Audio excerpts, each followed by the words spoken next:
આ તમારી જે ગાડી છે, તમારી બસ જે છે, એ બારડોલીથી ડાંગ કેવી રીતે પહોંચી? વેકેન્સી માત્ર ડાંગ જિલ્લામાં હતી. અચ્છા, ઓકે. અને એ પહેલાં ડાંગને કદાચ મેં જાણ્યું જ નહોતું. ડાંગના લોકો માટે હોળીનો તહેવાર જે રીતે આપણા માટે દિવાળીનો તહેવાર છે, એ રીતે એ લોકોના માટે હોળીનો તહેવાર છે. ખૂબ મોટો તહેવાર છે. ડાંગની અંદર જેવા તમે પ્રવેશો તો ડાંગમાં પ્રવેશતા પણ તમને વાઘદેવના દર્શન થશે. ચોમાસાના સમયમાં જ્યારે ખેતીમાંથી બધું કામ કરી પરવારી જાય છે, તો એ સમયમાં ઘરની ઓસરીમાં એટલે કે દિવાલ ઉપર 25 ચિત્ર બનાવે છે. અને સાથે જે વાઘદેવનું આપણે જે કહ્યું તે વાઘદેવના તમામ પાત્રો અંદર હોય છે. સૂર્ય, ચંદ્ર, નાગ, વાઘ, આ બધા ચિત્રો અંદર હોય છે. ડાંગની જે કોકણી બોલી છે એ ખૂબ જ અદ્ભુત છે, રસપ્રદ છે અને મજા આવે એવી પણ છે. ગુડ મોર્નિંગ મિત્રો, કેમ છો? મજામાં ને? હું જીનલ દેસાઈ આપનું સ્વાગત કરું છું આપના મનપસંદ કાર્યક્રમ ગુડ મોર્નિંગ ગુજરાતમાં. હવે દર્શક મિત્રો, વાત એમ છે કે દરેક પ્રદેશની, દરેક શહેરની એક આગવી ઓળખ હોય છે. જેમ કે આપણે અમદાવાદની વાત કરીએ તો તમને અમદાવાદનું નામ સાંભળતા યાદ આવશે Atal bridge, world heritage city, અમદાવાદની સીદી સૈયદની જાળી અને બીજું ઘણું બધું. પણ અમદાવાદની બીજી પણ ઘણી બધી ઓળખ છે જે કદાચ તમે નહીં જાણતા હો. એવી જ રીતે ઘણા બધા સિટી એવા હોય કે જેમની અમુક વાતો ખૂબ પ્રચલિત હોય, પણ અમુક વાતો એવી હોય કે હજુ લોકો સુધી ના પહોંચી હોય. ચલો આપણે એક બીજા શહેરની વાત કરીએ. હવે આ શહેર છે એકદમ સરસ ગ્રીનરીથી છવાયેલું. તમે ત્યાં જાઓ ને તો તમને ખૂબ શાંતિનો અનુભવ થાય. હું વાત કરી રહી છું સાપુતારાની. હવે તમે જ્યારે સાપુતારા જાઓ ત્યારે તમને ખૂબ મજા આવતી હશે. અને સાપુતારા આવેલું છે ડાંગ જિલ્લામાં. ડાંગ જિલ્લાની વાત આવે ત્યારે તમને સાપુતારા યાદ આવે, ગીરાધોધ યાદ આવે, કદાચ ત્યાંનું ફૂડ યાદ આવે, બરોબર? પણ ડાંગ જિલ્લાની બીજી ઘણી એવી વાતો છે જે આપણે અજાણ છીએ, જે આપણને નથી ખબર. પણ કેટલાક એવા વ્યક્તિઓ હોય ને જે મૂળ સુધી પહોંચવા માટે તત્પર હોય. બસ આજે આપણા જે અતિથિ છે ને એ એવા જ છે. એમણે ડાંગની સંસ્કૃતિને જાણી છે, માણી છે, એમાં ઓતપ્રોત થયા છે અને લોકો સુધી એને પહોંચાડવા માટે કાર્યરત છે. તો આવો ત્યારે મળીએ આપણા આજના અતિથિ યોગેશ કુમાર ચૌધરીને. સર, તમારું ખૂબ ખૂબ સ્વાગત છે. આભાર. યોગેશભાઈ જે છે એ પ્રોફેસર પણ છે. એ 8ના પ્રોફેસર છે. પણ એમણે છે ને પ્રોફેસરની જે કારકિર્દી છે ને, પ્રોફેસરનો જે વ્યવસાય છે ને, એને ખાલી કોલેજ પૂરતો કે એક સંસ્થા પૂરતો સીમિત નથી રાખ્યો. એમણે ડાંગના લોકોની વચ્ચે જઈને એ લોકોને જાણ્યા છે, એમની સંસ્કૃતિને અનુભવી છે અને એ જ અનુભવને બહોળા લોકો સુધી પહોંચાડ્યો છે. તો સર, મારે સૌથી પહેલાં તમને એ જ પૂછવું છે કે આ તમારી જે ગાડી છે, તમારી બસ જે છે, એ બારડોલીથી ડાંગ કેવી રીતે પહોંચી? જી બિલકુલ મેડમ. એકચ્યુઅલી હું શિક્ષણ સાથે જોડાયો છું. અત્યારે હાલ જિલ્લા શિક્ષણ તાલીમ ભવન તાપીની અંદર હું ફરજ બજાવું છું. પરંતુ અમારે આખા રાજ્યની અંદર દરેક જિલ્લાની અંદર આ ઓફિસ આવતી હોય છે. એટલે મારી ફર્સ્ટ એપોઇન્ટમેન્ટ 1998ની અંદર રાજકોટ થઈ હતી. ત્યાર પછી એક વર્ષમાં મારે ટ્રાન્સફર જોઈએ છે મારા વતન ખાતે. તો વેકેન્સી માત્ર ડાંગ જિલ્લામાં હતી. અને એ પહેલાં ડાંગને કદાચ મેં જાણ્યું જ નહોતું. આપણે જે રીતે અત્યારે વાત કરી ત્યાંથી પસાર થયા, સાપુતારા જોયું હતું, સાપુતારાની મોજ પણ માણી. પણ ડાંગ શું છે અને ડાંગ માટે કદાચ હું ફ્યુચર ટાઈમમાં એટલે કે અત્યારે આ રીતે એનું પ્રમોટ કરીશ એવું મને સપને ખ્યાલ નહોતું. ડાંગ વિશે હું જાણતો જ નહોતો. અને જ્યારે આ રીતે 99માં મારે ત્યાં ટ્રાન્સફર થઈ અને ત્યાં ગયા પછી અમારી જે જોબ છે એમાં શાળા મુલાકાત અમારે કરવાની થતી હોય છે, સ્કૂલોની મુલાકાત. અને એ સમય દરમિયાન સ્કૂલોની મુલાકાતની સાથે અમારે સ્વાભાવિક છે ગામની પણ મુલાકાત થતી હોય છે. પણ સ્પેશિયલી અમારું ફોકસ શાળા પર હોય છે. પણ એઝ એન આર્ટિસ્ટ મારે જ્યારે ગામમાંથી પસાર થાઉં છું ત્યારે ઘરના ઓટલા ઉપર મૂકેલી ઘરઘંટી, છાપરા ઉપર મૂકેલા કેટલાક જે ઓજારો, જ્યારે એ સમયમાં હું નહોતો જાણતો, જે વાંસમાંથી બનાવેલા હોય છે, તો એ ઓજારો અને ક્યાંક અત્યારે આપણે જેને દૂધી કહે છે એ દૂધીના અલગ અલગ પ્રકારની ત્યાં દોડી થતી હોય છે. તો એ બધું ત્યાં અચરજ પ્રમાણે એવું હતું. બીજું કે ત્યાંના લોકોનો જે ડ્રેસ કોડ છે આપણા કરતાં તદ્દન અલગ પ્રકારનો. અને આ બધું જોતા મને થોડુંક જિજ્ઞાસા વૃત્તિ એ થઈ કે આ બધું શું છે. એટલે એ જિજ્ઞાસા વૃત્તિને સંતોષવા માટે હું ત્યાં જઈને પૂછતો અને આ શું છે, તો એમાંથી ધીરે ધીરે આ બધું કર્યું. ટૂંકમાં મારી જે ટ્રાન્સફર થઈ એ મૂળ કારણ ત્યાંથી સુરત જિલ્લામાંથી ડાંગ જિલ્લામાં. અને હવે એમ થાય છે કે ડાંગ જિલ્લો ના છોડું, પણ મારે પરિવારના કારણે છોડવો પડે છે. હાલ તાપી જિલ્લાની અંદર છે. જી જી જી. તો અત્યારે તમે ડાંગમાં નથી, છતાંય ડાંગ સાથે જોડાયેલા છો, બિલકુલ, રાઈટ? જી મેડમ. તો તમે જ્યારે શરૂઆત કરી ત્યારે કદાચ તમે નવા હોવ, કેવું હોય કે ડાંગ જિલ્લો જે છે એ આમ જોવા જઈએ તો છેવાડાનો એરિયા બિલકુલ, કહેવાય બિલકુલ. અને ઘણા બધા લોકોને ડર લાગતો હોય ત્યાં રહેવામાં અથવા તો ત્યાં કામ કરવામાં. તો તમારા જે અનુભવ છે એના વિશે તમે વાત કરો ને, ત્યાંના લોકો કેવા છે એ થોડું કહેશો. જી, પહેલાં તો ડાંગની અંદર ગયા તો અત્યારે આપણે જે રીતે વાત કરી એ પ્રમાણે ડાંગ તો પૂરો જંગલોથી હર્યોભર્યો છે, ડુંગરાળ પ્રદેશ છે, નદીઓ છે. અને મારો એ સમય હતો કે જૂન માસમાં હું ગયો હતો, એટલે એક્ઝેક્ટલી એ મોન્સૂનનો ટાઈમ. અને એ સમયમાં જે લીલોતરી હરિયાળી વાંસના જંગલો છે એને મન પ્રફુલ્લિત થઈ ગયું. એ અદ્ભુત જગ્યા છે અને ક્યુરિયોસિટી તો હતી જ મને. ત્યાંના લોકોની વાત કરું તો લોકો ખૂબ જ દયાળુ અને માયાળુ છે. અને કદાચ ક્યાંય કોકની સાથે બિલકુલ ખોટું કરવા માટે ક્યારેય એ લોકોનું મન હોતું નથી. બહુ જ પ્રેમાળો છે. કદાચ એમની પાસે જે કંઈ સૂકો રોટલો હશે એ પણ આપણે ગયા હશે તો આપણને ખવડાવે. આટલા પ્રેમાળ અને દયાળુ છે ત્યાંના લોકો. જી, ઓકે. હવે તમે જે સૂકા રોટલાની વાત કરી, ત્યાંનું ફૂડ કલ્ચર જે છે એ પણ આપણાથી ઘણું અલગ છે, અથવા તો ત્યાં ઘણી બધી વિશેષ, આઈ થિંક નાગલીની રોટલી ત્યાં જોવા મળે છે. એના સિવાય બીજું શું શું ત્યાંના ફૂડ કલ્ચરમાં વૈવિધ્યતા છે અથવા તો ગુણોથી ભરપૂર છે જે હજુ સુધી અર્બન એરિયાઝમાં એ નથી જોવા મળતું? જી જી, રાઈટ. અત્યારે હાલ જ આપણા ભારત સરકારે મિલેટિયસ પણ ઉજવ્યું અને કદાચ અમે આત્મસંતોષ એ અનુભવીએ કે ડાંગ જેવા જિલ્લાની અંદર આ નાગલી, એમાં નાગલીના બે પ્રકાર હોય છે, સફેદ અને લાલ. એમાં મહત્તમ ઉપયોગ થાય છે લાલ નાગલીનો, કારણ કે એમાં કેલ્શિયમનું પ્રમાણ અને લોહ તત્વનું પ્રમાણ વધુ હોય છે.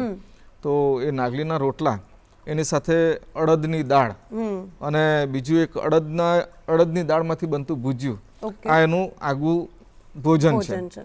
બીજું કે ત્યાંના લોકો જ્યારે જંગલની અંદર જતા હોય છે, એ જંગલના લાકડા લેવા જતા હોય છે, ફૂલ છોડ લેવા જાય કે પછી ઢોર ઢાખર ચરાવવા જાય, તો એમને જે લઈ જાય છે ભાથું, એ માત્ર નાગલીનો રોટલો લઈ જાય છે અને ભુજ્યું. ભુજ્યું એટલે એ વાનગી બહુ અચરજ પ્રમાણે એવી છે,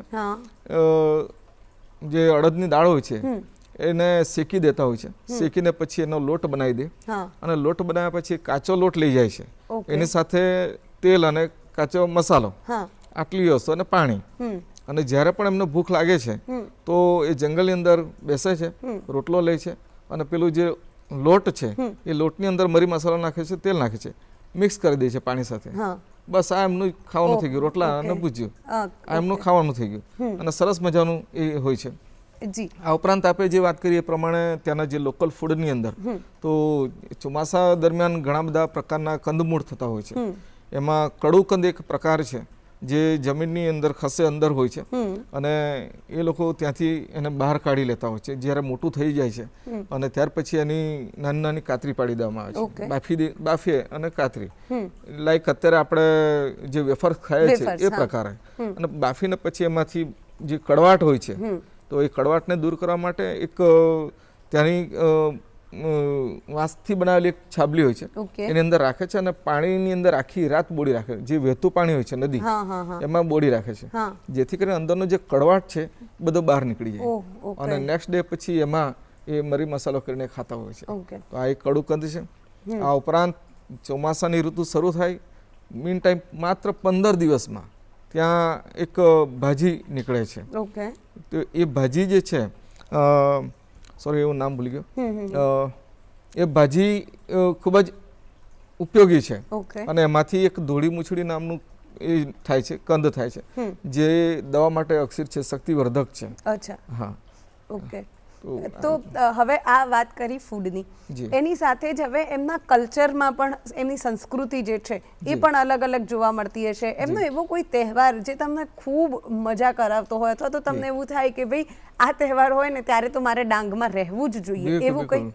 ઓહો. ડાંગ દરબાર એટલે કે હોળીના 5 દિવસ પહેલા તંત્ર દ્વારા, વહીવટી તંત્ર દ્વારા યોજાતો કાર્યક્રમ છે. એક આખો હોળી સાથે રિલેટેડ નથી, પણ હોળી ડાંગનો મુખ્ય તહેવાર છે ડાંગના લોકોનો. એટલે એ સમયની સાથે આને સુસંગત કરી આ 5 દિવસ પહેલા ત્યાં ડાંગ દરબાર થતો હોય છે. ડાંગના લોકો માટે હોળીનો તહેવાર જે રીતે આપણા માટે દિવાળીનો તહેવાર છે એ રીતે એ લોકોના માટે હોળીનો તહેવાર છે, ખૂબ મોટો તહેવાર છે. હોળીના શરૂઆતના એક અઠવાડિયું અને હોળી પછીનું એક અઠવાડિયું તેઓ કામ પર જવાનું બંધ કરી દે છે, ફૂલ ઓફ એન્જોય કરે છે આ તહેવારને. એ દિવસોની અંદર ખાસ કરીને જે અત્યારે મેળો ભરાય છે, ડાંગ દરબાર ભરાય છે, ત્યાં આગળ એ લોકો નવા કપડાં લેતા હોય છે, હાડા વાટી લેતા હોય છે, મરી મસાલા લેતા હોય છે, અનાજ લેતા હોય છે, અને આ દિવસે એ લોકોના માટે ખૂબ જ આનંદના હોય છે. તો આ હોળીનો તહેવાર છે એ સૌથી મોટો અને ખૂબ જ મહત્વનો છે. એટલે આપણે એવું કહી શકીએ કે દિવાળી જેમ આપણે ઉજવીએ છીએ એમ એ લોકો હોળી ઉજવે છે. એક્ઝેક્ટલી. કદાચ દિવાળીનું ત્યાં મહત્વ નથી, પણ હોળીનું મહત્વ એટલું જ છે. ઓકે. અને એમના પહેરવેશમાં કઈ અલગ જોવા મળે ખરું? બિલકુલ ટ્રેડિશનલ ડ્રેસ. હું ગયો ત્યાં સુધી અત્યારે પણ જે વડીલો છે એ અત્યારે પણ ટ્રેડિશનલ ડ્રેસમાં હોય છે. બહેનો છે બ્લાઉઝ પહેરતા હોય છે અને ઉપરથી એક ફાડકું એટલે કે કપડું હોય છે અને એક સામાન્ય ધોતી પ્રકારની કાછડી જેને કહેવાય બહેનો જે પહેરે છે, અને ભાઈઓ છે એ મહત્તમ ઉપર એક શર્ટ હોય છે અને નીચે હાફ પેન્ટ હોય છે, અને ક્યાંક ક્યાંક ધોતી જોવા મળે છે અને માથે ગાંધી ટોપી અથવા તો ફેટો મારેલો હોય છે. તો આ પુરુષોનું. અહીંયા આગળ બહેનો તો બધા ઘરેણા પહેરે જ છે, પણ પુરુષોને પણ મેં એવું જોયું છે કે કાનમાં નાની બુટ્ટી પહેરતા હોય છે ચાંદીની, અને છૂંદણા પણ છૂંદાયા હોય છે ભાઈઓએ પણ. હા, બહેનોને તો જોવા મળે છે, પણ આ પણ જોવા મળે છે. જી, ઓકે. હવે કેવું હોય કે જેમ આપણે કચ્છમાં જઈએ તો કચ્છની થોડી, આમ ભલે ગુજરાતી હોય પણ કચ્છની કચ્છી ભાષા અલગ છે, તો ડાંગમાં એવા કોઈ શબ્દો ખરા કે જેનો અર્થ કંઈક અલગ થતો હોય અથવા તો આપણને ખબર ના હોય, દર્શકોને ખબર ના હોય, એવા અજાણ્યા શબ્દો અને એનો અર્થ કંઈક અલગ થતો હોય એવું કંઈ? એવું અત્યારે તો હું એક્ઝેક્ટલી આપણે ના કહી શકું, પણ ડાંગની જે કોકણી બોલી છે એ ખૂબ જ અદ્ભુત છે, રસપ્રદ છે અને મજા આવે એવી પણ છે. આટલા સમય હું રહ્યો તો હું કદાચ હજી બોલી નથી શકતો, પણ સમજી શકું છું બિલકુલ. એટલે એક અત્યારે આપણે સૌપ્રથમ વાર મળતા હોય તો એમને બોલવામાં કિસ્સા કહા, તો કે બે સાહા, કેમ છો તો કે મજામાં છે. આ રીતના એમના શબ્દો, ગ્રીટિંગ્સ માટેના શબ્દો વપરાતા હોય. અને કોઈ વ્યક્તિ બીજા વ્યક્તિને મળતા હોય છે તો રામ રામ, આ રીતનું એમનું ગ્રીટિંગ્સ હોય છે.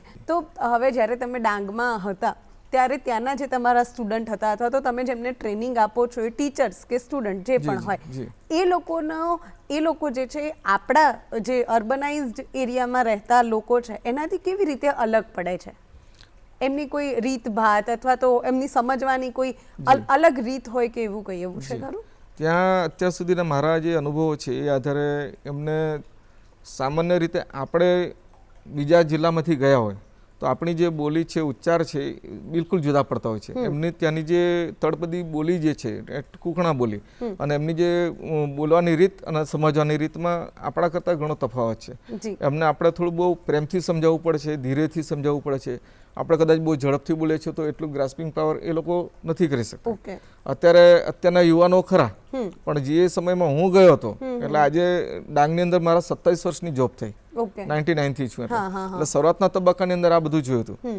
બીજું કે ત્યાંના જે વિદ્યાર્થીઓ છે તે એમને શિક્ષણની અંદર કરતાં એમનું એક વધારેની જે પ્રેક્ટિસિસ કહે અથવા તો ઇન્ટરેસ્ટ કહે તો ખેલકૂદની અંદર અને નાચગાનની અંદર.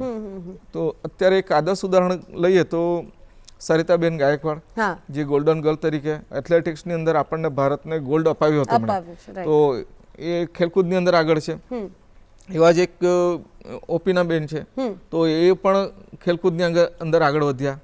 અને અત્યારે એક ભવનસિંહ રાઠોડ જે માઉન્ટેનમાં રસ ધરાવે છે, તદ્દન વિપરીત, જે આપણે કલ્પના બહારની વસ્તુ છે. તો આ રીતના એ લોકોની જે એફિશિયન્સી છે, શક્તિશાળી છે, એ લોકો કંઈક કરી શકવાની ધગશ ધરાવે છે.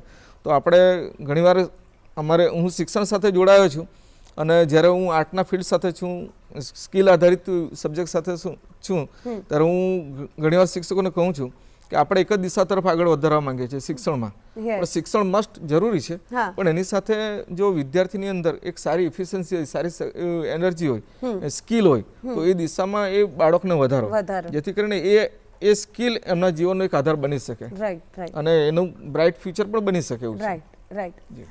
તો દર્શક મિત્રો, ઘણી બધી વાતો આપણે કરી સર સાથે, અને હજુ આપણે ડાંગની સંસ્કૃતિને વધારે જાણવાની છે અને માણવાની છે, પરંતુ અત્યારે સમય થયો છે એક નાનકડા વિરામનો. મળીએ વિરામ બાદ.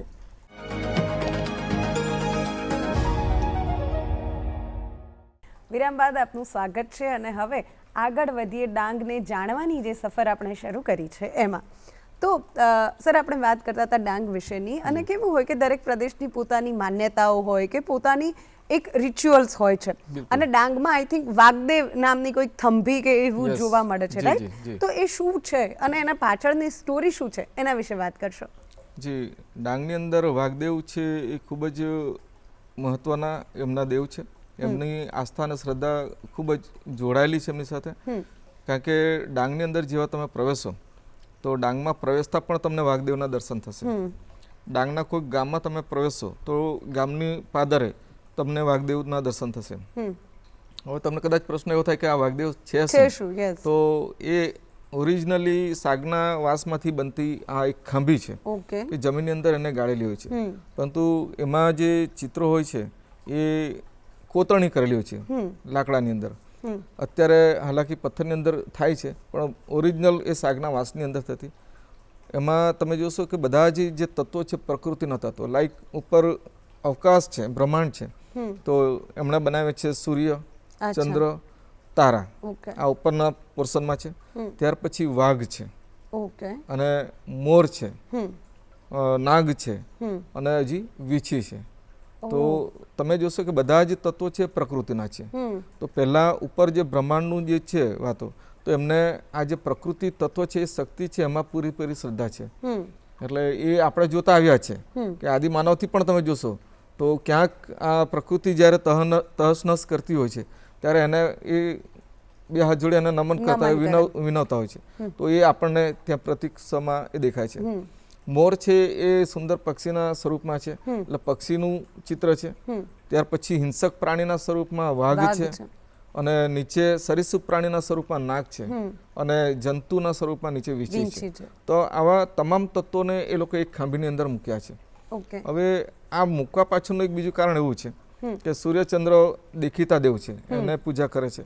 ઉપરાંત જે વાઘ છે અથવા તો નાગ અથવા તો વીંછી એમનો એ જંગલમાં રહેતા હોય છે. ટોટલ ડાંગ છે જંગલ ફોરેસ્ટ એરિયાથી ભરાયેલો છે અને જે પણ વ્યવહાર કરવાનો છે જંગલ સાથે છે. એ લોકો ઢોર ઢાખર ચરાવવા જવું છે, લાકડા લેવા જવા છે, વન ઔષધિ કે વનસ્પતિ કંઈ લેવા જવું છે, જંગલમાં જવું પડે. તો આ વાઘદેવને દિવાળીના સમયે વાઘ બારસના દિવસે એ વિનવે છે કે અમે જ્યારે જંગલની અંદર આવીએ કે અમારા ઢોર ઢાખર આવે તો વાઘદેવને વિનંતી કે તમારા તરફથી અમને નુકસાન ન થાય, અમે તમને નુકસાન ન કરીએ. અને એ જ રીતે નાગને પણ એટલે વાઘને હું ભલે અહીંયા આગળ આપણે સ્ટુડિયોમાં છે પણ હું કહીશ કે વાઘને તેઓ એક બલિ સ્વરૂપે મરઘી ચડાવે છે અને નાગને ઈંડું ચડાવે છે એટલે એમને નૈવેદ્ય ચડાવે છે આ રીતે.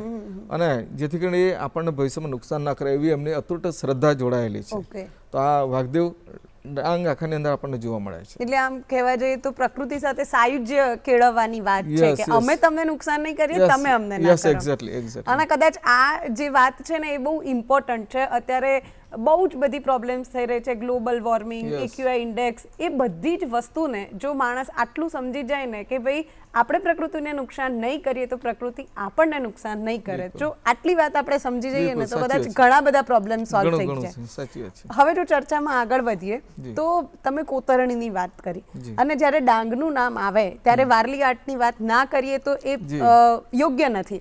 તો વારલી આર્ટ ક્ષેત્રે પણ તમે પણ ઘણું બધું કામ કર્યું છે, તો એના વિશે વાત કરશો. જી મેડમ, વારલી પેઇન્ટિંગની જ્યારે વાત કરું તો ઓરિજિનલી વારલી પેઇન્ટિંગ છે મહારાષ્ટ્ર રાજ્યની છે, પરંતુ મહારાષ્ટ્ર રાજ્યનું જે દાહણુ વિસ્તાર છે એટલે ભૂતકાળમાં થાણે જિલ્લો અને અત્યારે હાલ દાહણુ વિસ્તાર છે પાલઘર છે, તો એના સરહદી જે વિસ્તારો છે વલસાડ છે, દાદરાનગર હવેલી, સેલવાસ છે, ડાંગ છે, તો ત્યાંના જે વારલી સમુદાય છે એ વારલી સમુદાય દ્વારા, વારલી આદિવાસીઓ દ્વારા આ ચિત્રનું સર્જન થયું છે. હવે જીવન જીવવા માટે એ લોકો એક જગ્યાએથી બીજી જગ્યાએ સ્થળાંતર થયા છે, તો જ્યાં જ્યાં ગયા પોતાની કળા લેતા ગયા. એટલે ડાંગની અંદર પણ આજે ભીલ, કુનબી અને વારલી આ ત્રણ આદિવાસી સમુદાય છે. તો વારલી સમુદાય જે છે એ પોતાની જે ઓસરી હોય છે તો ચોમાસાના સમયમાં જ્યારે ખેતીમાંથી બધું કામ કરી પરવારી જાય છે તો એ સમયમાં ઘરની ઓસરીમાં એટલે કે દિવાલ ઉપર પચવી ચિત્ર બનાવે છે. અને એ પચવી ચિત્ર જે બનાવે છે તો એમાં બળદ, હળ, પછી ખેડૂત અને ભાથું લઈને જતી એમની ઘરવાળી, તો આ બધા ચિત્રો અંદર હોય છે. અને સાથે જે વાઘદેવનું આપણે જે કહ્યું તે વાઘદેવના તમામ પાત્રો અંદર હોય છે. ઓકે. સૂર્ય, ચંદ્ર, નાગ, વાઘ આ બધા ચિત્રો અંદર હોય છે. તો એ ચિત્રોની અંદર જ્યારે માનવ પાત્રનો અભ્યાસ કર્યો તો વારલી ચિત્રકળા સાથે ઘણું બધું સુમેળ આવે છે. ઓકે. એટલે ત્યાં વારલી ચિત્રકળા આ રીતે વારલી લોકો બનાવતા હશે પણ અત્યારે નથી દેખાતું. એટલે અમે જે એક વારલી ચિત્રકળા સંવર્ધન ચેરિટેબલ ટ્રસ્ટ ચલાવે છે એ અંતર્ગત જે કલાકારો છે જેને ચિત્રની અંદર રસ છે એવા વિદ્યાર્થીઓ છે એને અમે વારલી ચિત્રકળાની અંદર વર્કશોપ આપીને એમને આગળ વધારીએ છીએ. ઓકે. તો આ રીતની પ્રવૃત્તિ અમે કરીએ છીએ. ઓકે. હવે બીજી મારે વાત કરવી છે મ્યુઝિયમ આઈ થિંક તમે બનાવ્યું છે એની વાત કરીએ પણ પહેલાં મારે એ પૂછવું છે કે તમને ક્યારે એવો વિચાર આવ્યો કે મારે આ લોકો જે છે આ સંસ્કૃતિ જે છે એને આગળ વધારવી જોઈએ અથવા તો આ લોકોના સાથે રહીને એમની પ્રગતિમાં કામ કરવું જોઈએ, એ વિચાર બીજ ક્યારે રોપાયા એના વિશે કહેશો? ડાંગની અંદર જોઈએ તો પ્રકૃતિ અને સંસ્કૃતિનો સુભગ સમન્વય છે. પ્રકૃતિએ ત્યાં ઘણું બધું આપ્યું છે અને ત્યાંનું જે કલ્ચર છે આપણા કરતાં તદ્દન અલગ પ્રકારનું અને ખરેખર ખૂબ જ સમૃદ્ધ છે. આજે આપણે સંસ્કૃતિનું નામ લઈએ તો બહાર કદાચ શહેરોની અંદર કલ્ચર શું છે એ આપણે ક્યાસ ના કાઢી શકીએ, પરંતુ ડાંગ એવો પ્રદેશ છે આખા ગુજરાત રાજ્યની અંદર કે ત્યાંની આખી રીત રિવાજ, પરંપરા, રહેણી કહેણી, ખોરાક આ તમામ બાબતો આપણાથી અલગ પડે છે, વિભિન્ન છે. તો ત્યાં આગળ જે છે જોવાલાયક સ્થળો એ બધા પ્રાકૃતિક રીતે ઉભરી આવેલા માનવ સર્જિત છે. તો એવા સ્થળો જે છે આપણને નયનરમ્ય લાગે છે. તો એ સ્થળો ઉપરાંત અત્યારે આપણે વાત કરી વાઘદેવ છે, ત્યાંના જે વાંસમાંથી બનાવતા લોકલ જે સાધનો છે ઘર વપરાશના, એ મળી છે, કટવા છે કે જે છાબલી છે, ટોપલા છે, આ બધી જ વસ્તુઓ એમ થાય કે આપણે જોઈ છે, જાણી છે તો લોકો સુધી કેવી રીતે પહોંચાડી શકે. તો એક આવો અભિગમ કે મેં જે જોયું છે તો મારી દ્રષ્ટિથી બીજાને હું પણ બતાવું, તો એ સંદર્ભમાં આ વસ્તુ ઈચ્છા થઈ કે નહીં આ મ્યુઝિયમ બનાવીએ. પણ આનો એક પ્રોપર વિચાર જે છે NCERT ન્યૂ દિલ્હી ખાતે અમારે એક તાલીમ થઈ. એ તાલીમની અંદર અમને એવું કહેવામાં આવ્યું કે શું તમે જે જિલ્લાની અંદર છો એ જિલ્લાની અંદર સ્થાનિક રિસોર્સ છે એ રિસોર્સના માધ્યમ બનાવી બાળકોને શિક્ષણ આપી શકાય કે કેમ. એટલે કે નોન ટુ અનનોનનો જે સિદ્ધાંત છે એ સિદ્ધાંત દ્વારા બાળકોને શિક્ષણ આપી શકાય તો વધારે ઉચિત, જેથી કરીને બાળકોને જે કોન્સેપ્ટ છે એ સમજી શકાય. તો એ પણ એક પર્પઝ આ મ્યુઝિયમ બનાવવા પાછળનો હતો. એટલે એ મ્યુઝિયમ પહેલાં શિક્ષણના સંદર્ભમાં હતો અને પછી ધીરે ધીરે ડેવલપ થતાં થતાં મ્યુઝિયમ થઈ ગયું. એટલે 2019ની અંદર આ મ્યુઝિયમ બનાવ્યું છે. ઓકે. તો એ મ્યુઝિયમમાં કઈ કઈ વસ્તુઓનો સંગ્રહ કરવામાં આવ્યો છે અને કોઈ વ્યક્તિને જો એની મુલાકાત લેવી હોય તો કેવી રીતે જઈ શકે? જી, વઘઈ ખાતે એટલે કે જે ડાંગનું પ્રવેશદ્વાર છે વઘઈ, ત્યાં આગળ અમારી જે કચેરી છે જ્યાં મેં 27 વર્ષ મારો મહત્તમ કાર્યકાળ કાઢ્યો છે, ત્યાં જિલ્લા શિક્ષણ અને તાલીમ ભવન આવ્યું છે. એ તાલીમ ભવનની અંદર એક મોટો હોલ છે, એમાં આ મ્યુઝિયમ ઊભું કર્યું છે. ત્યાં આગળ તમે જોશો તો જે આપણે અત્યારે વાઘદેવની વાત કરી, તમે એન્ટર થતાં જ પહેલાં વાઘદેવ જોશો. કે મારો પર્પઝ એ જ હતો કે ડાંગની અંદર જ્યારે પ્રવેશો છો વાઘદેવ જોવા મળે છે, તો આપણું જે મ્યુઝિયમ છે ડાંગની પ્રતિકૃતિ છે, સમજો ડાંગ શું છે એ મારે સમજાવવું છે તો પહેલાં તમારે વાઘદેવના વિશે માહિતી આપવી જોઈએ. એટલે એક વાઘદેવનું તમને ત્યાં જોવા મળશે. ત્યાર પછી અંદર જેવા એન્ટર થાવ છો તો ડાંગના જે જોવાલાયક સ્થળો છે એ તમામ સ્થળોની ફોટોગ્રાફી છે. આ ઉપરાંત ત્યાંના જે લોકજીવન છે એ લોકજીવનના ફોટોગ્રાફ્સ મૂક્યા છે. ત્યાંના જે લોકવાદ્યો છે જેમાં કહાડિયા વાદ્ય છે, માદળ વાદ્ય છે, થાળી વાદન છે, દેરા વાદ્ય છે, ઢાક વાદ્ય છે, આવા અલગ અલગ પ્રકારના વાદ્યો છે. અને સૌથી સારું અને સુંદર વાદ્ય જે છે પાવરી, એ પણ ત્યાં મૂક્યું છે. તો એ પાવરી વાદ્યો છે. આ ઉપરાંત જે ત્યાંના લોકલ જે ઘર વપરાશની ચીજો છે જે વાંસમાંથી બનાવેલી છે એ તમામ વસ્તુઓ ત્યાં મૂકી છે. અને અમારી જે કોલેજ છે, કોલેજના જે વિદ્યાર્થીઓ છે, ઇવન શિક્ષકો છે, એમને જે આર્ટ એન્ડ ક્રાફ્ટની તાલીમ આપું છે એ પણ વસ્તુ ત્યાં મૂકી છે. ડાંગના જે શિકારના સાધનો છે જેમ કે માછલી પકડવાના સાધનો છે કે પછી ધનુષ બાણ છે, આ બધી વસ્તુ ત્યાં મૂકી છે. જે બધી જ વસ્તુઓ એક્સાઇટમેન્ટ પેદા કરે એવું છે. અને એ માત્ર મૂક્યું જ નહીં પણ જ્યારે વિદ્યાર્થીઓ કે મુલાકાતીઓ આવે છે ત્યારે એને હું ત્યાં દરેક વસ્તુ વિશેનું માર્ગદર્શન આપતો હું છું. બીજું આપે કહ્યું એ પ્રમાણે કોઈ પણ વ્યક્તિ ત્યાં જશે તો ઇઝી ગોઈંગ મુલાકાત લઈ શકે, કારણ કે તે શિક્ષણની સંસ્થા છે એટલે બધા માટે જ એ અચ્છા. ખુલ્લી છે. ઓકે. હવે લોકવાદ્યોની વાત તમે કરી, જી. તો ડાંગનું એવું કોઈ લોકવાદ્ય જે ઓછું જાણીતું હોય, પાવરીની વાત કરીએ તો કદાચ ઘણા બધા લોકોને પાવરી જી, વિશે જી, ખબર જી, હશે, જી. પણ બીજા બધા જે લોકવાદ્યો છે એ કદાચ હજુ ઓછા જાણીતા છે. જી. તો એવું કોઈ લોકવાદ્ય જે ખૂબ સુંદર છે અથવા તો એનો અવાજ બહુ સરસ છે કે એની બનાવટ બહુ સરસ છે, એના વિશે જો તમારે વાત કરવી હોય તો?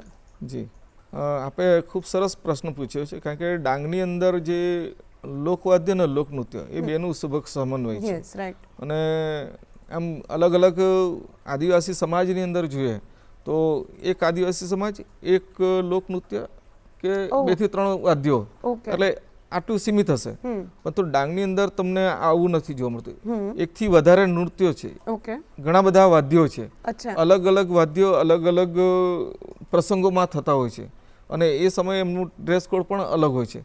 તો એક સાહજિક મને પણ પ્રશ્ન થયો કે જે આ બધી વસ્તુ કેમ છે અને ક્યારે કયું નૃત્ય થાય છે, ક્યારે કયું વાદ્ય વગાડે છે, એનું મહત્વ શું છે, આ પ્રશ્નોત્તરી મને થઈ. એટલે મને એમ થયું કે નહીં, આની એક ડોક્યુમેન્ટરી ફિલ્મ બનાવું, જી. હું પણ જાણું અને લોકોને પણ જણાવો, જણાવું. હા. એટલે ડાંગી લોકનૃત્ય અને લોકવાદ્ય એક ડોક્યુમેન્ટરી ફિલ્મ બનાવી, અને એ અંતર્ગત ત્યાંના જે લોકવાદ્યો છે, જેમાં આપણે વાત કરીએ પાવરી વાદ્ય છે, માદળ વાદ્ય છે, ઢાક વાદ્ય છે, કાહડિયા વાદ્ય છે, તો આવા બધા જ વાદ્યોનું ડોક્યુમેન્ટરી ફિલ્મ કરી છે.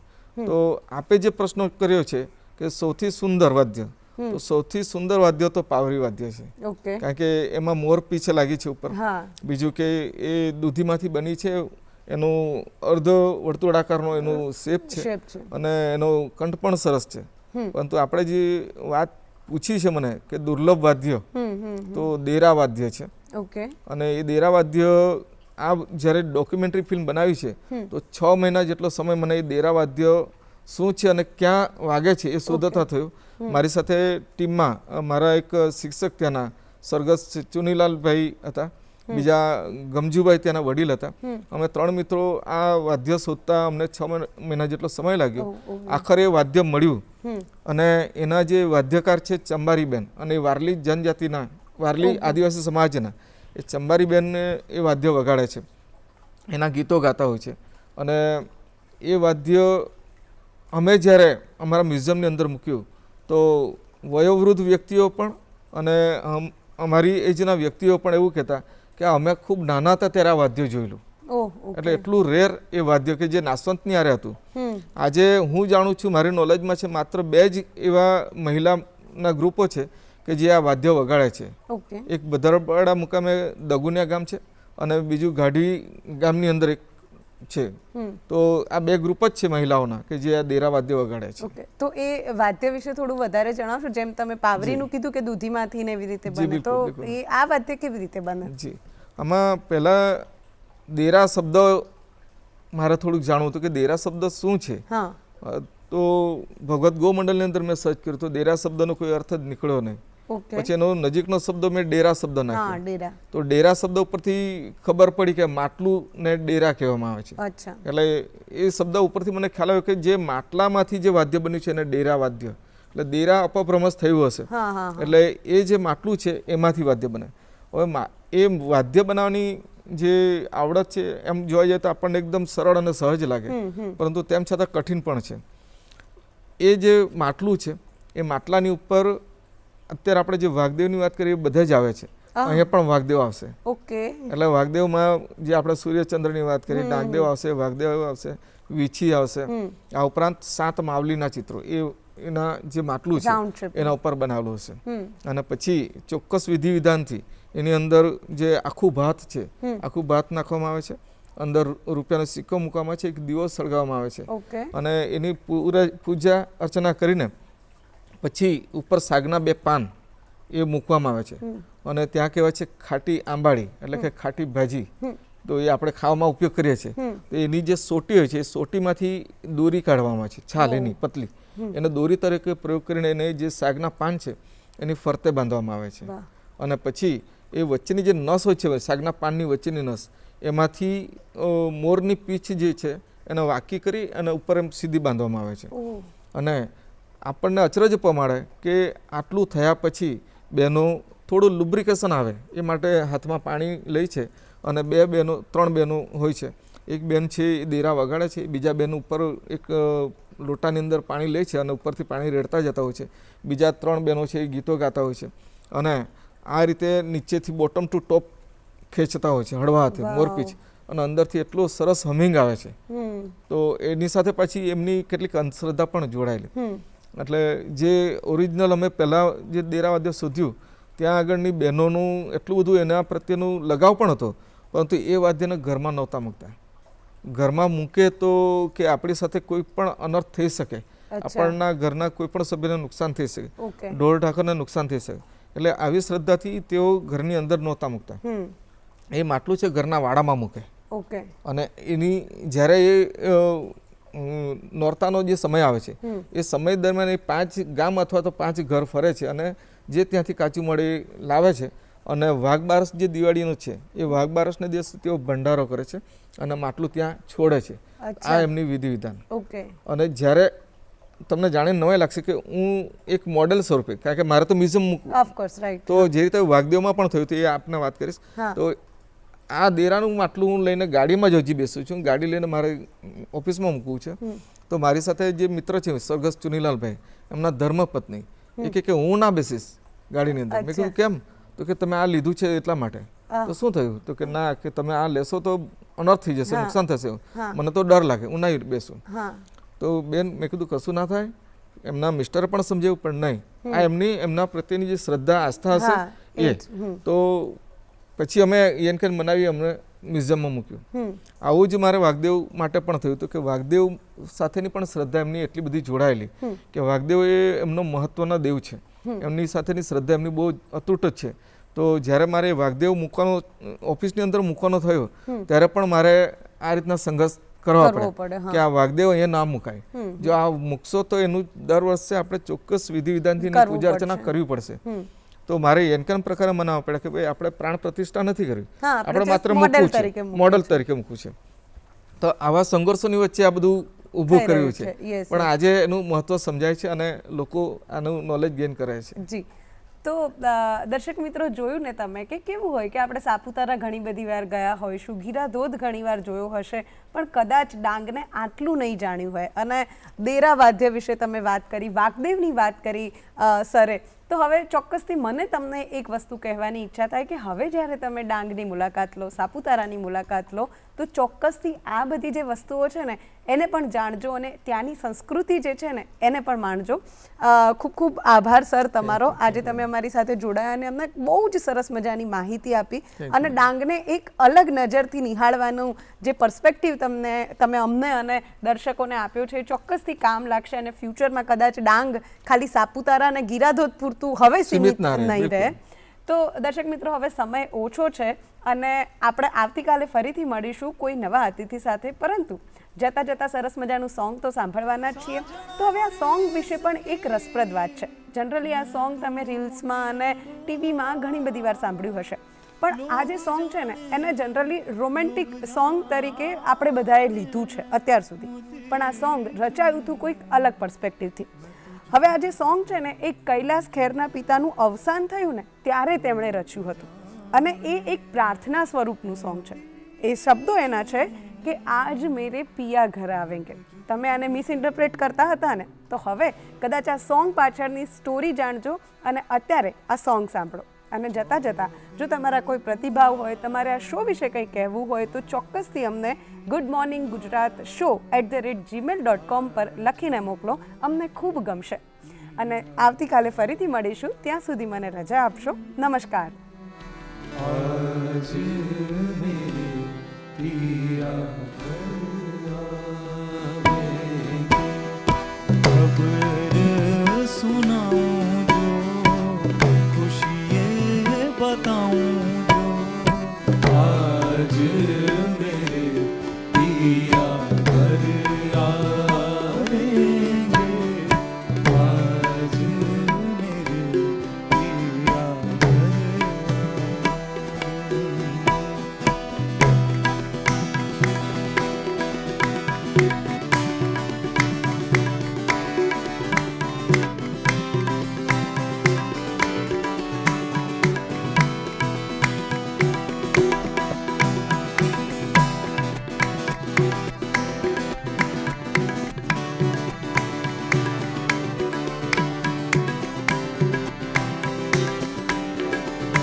मेरी सखी मंगल गौरी, मेरी सखी मंगल गौरी, धरती अंबर सजाओ री, धरती अंबर सजाओ री, उतरेगी आज मेरे पियू की सवारी। मेरे कोई काजल लाओ री, मोहे काला टीका लगाओ री, उनकी छब से दिखूं मैं तो प्यारी। लक्ष्मी